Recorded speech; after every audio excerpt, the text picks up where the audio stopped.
This selfie मेरी photo मेरा वतन अपने वाल ध्यान मंगना।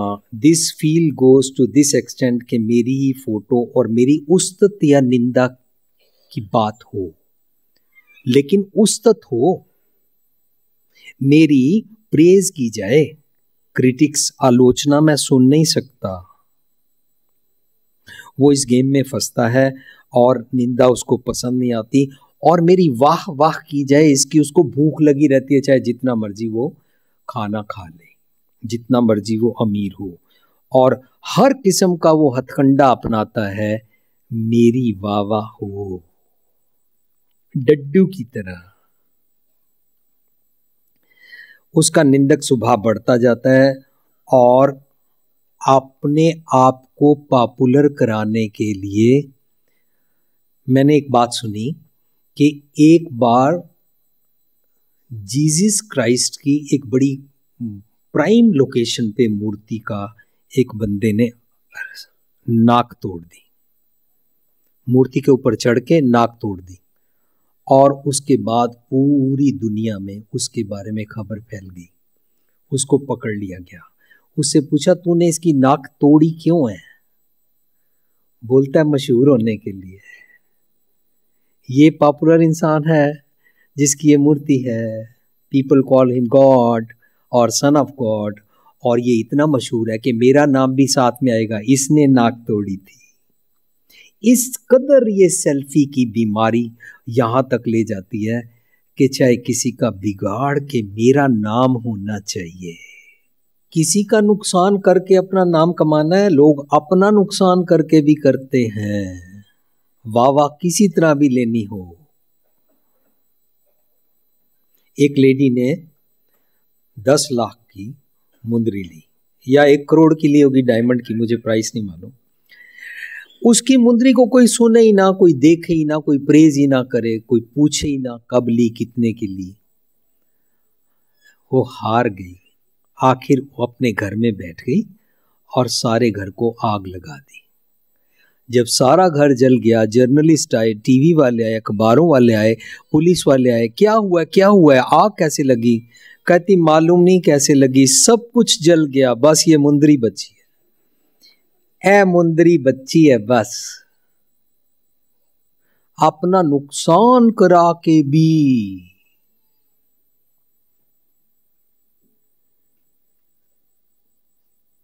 जिस डाल पर बैठे हैं उसी डाल को काट रहे हैं। पाए कुहाड़ा मारया गाफल अपने हाथ,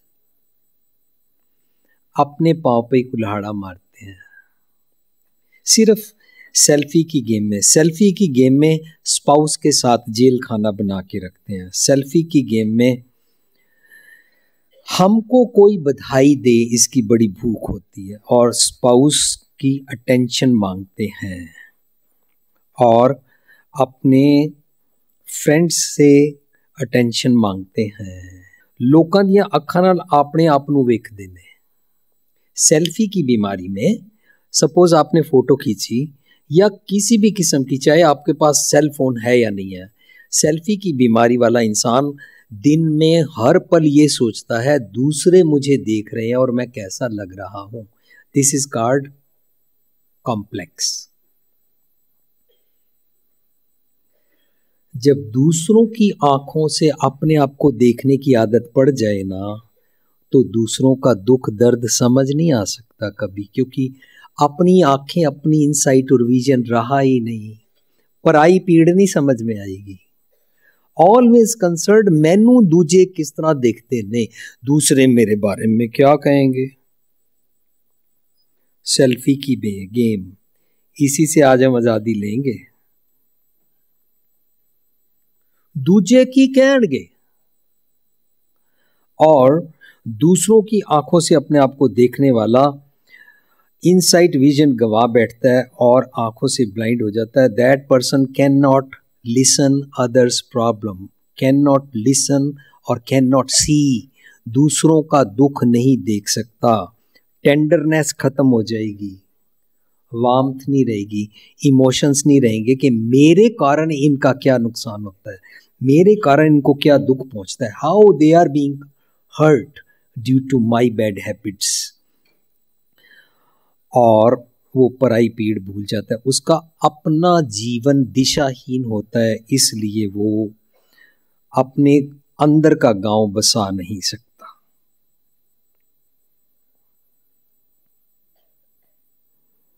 ये सब कुछ कैसे होता है, इसलिए आज हमारे सेमिनार का सबसे पहला सब्जेक्ट होगा हैबिट्स एंड एटीट्यूड में डिफरेंस को समझ लें। हैबिट्स और एटीट्यूड को समझने के लिए हम कुछ स्लाइड्स पढ़ेंगे, और स्लाइड्स पढ़ने से पहले थोड़े से शब्दों को समझ लें। आज हमने पहला श्लोक गाया फरीद जी का, फरीदा जिन्नी कमी नाए गुण ते कमड़े विसार। जिन कामों से कोई ठीक रिजल्ट नहीं निकलता, तेरी एलिवेशन भी नहीं होती और तू अपने अवगुणों से ही जुड़ा रहता है, तेरी कैद खत्म नहीं होती, ते कमड़े विसार, उनको छोड़ दे, वरना अंदर की दरगाह में जो तेरा खुदा भगवान अल्लाह वाहिगुरु राम देख रहा है, मत शर्मिंदा थी वही साईं दे दरबार, अपनी नजरों से मत गिर जाइयो। अपनी नजरों से गिरना कहलाता है भगवान की दरगाह में फेल हो गए, सेल्फ एस्टीम नहीं रही।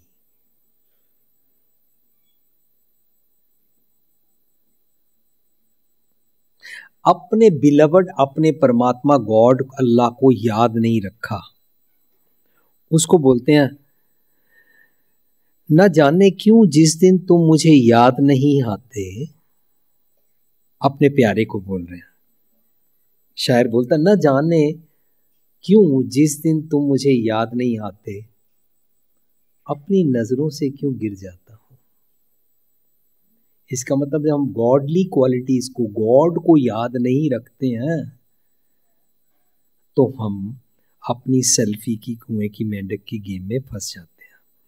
फरीदा जिन्नी कमी नाए गुण ते कमड़े विसार, मत शर्मिंदा थी वही साईं दे दरबार। जय करनी होवे शर्मिंदा ए कमानी रीत। जो तू बार बार गलती करता है तो वही काम करता रहता है। गलती क्या करता है? सच को इग्नोर करता है। सच को इग्नोर करके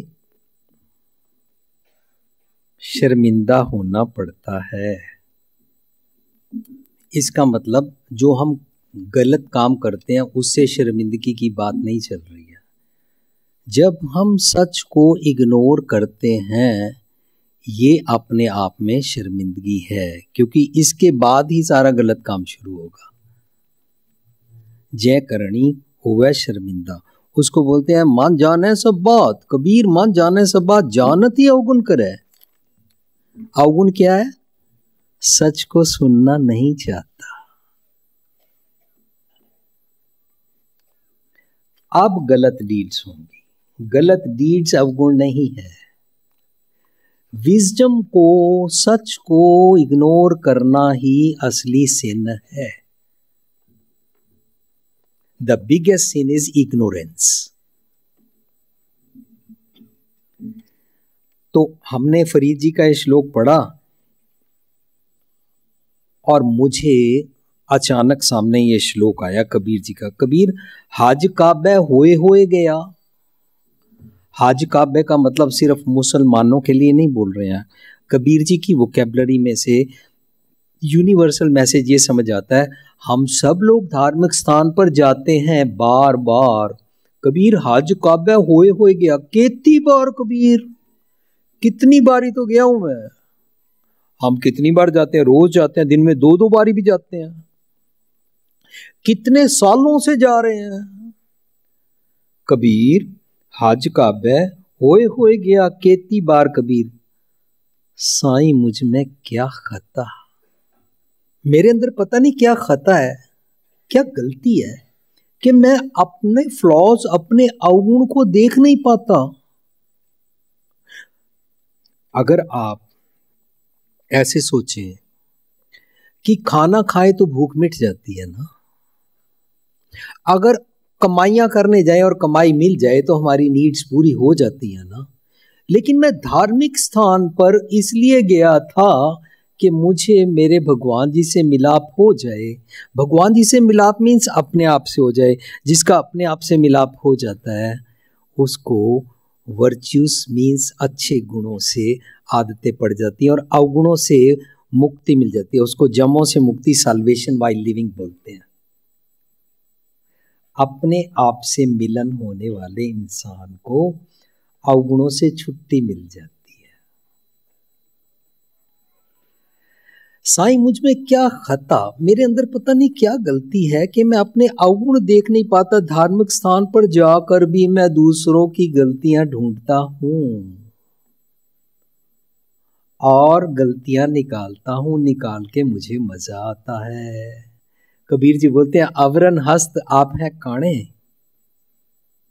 तिनको देख कबीर लजाने।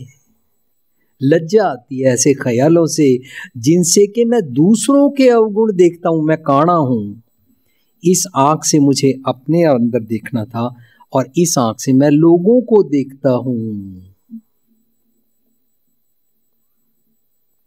साईं, मुझ में क्या खता है? Why I can not analyse myself. मैं कितने पानी में हूं।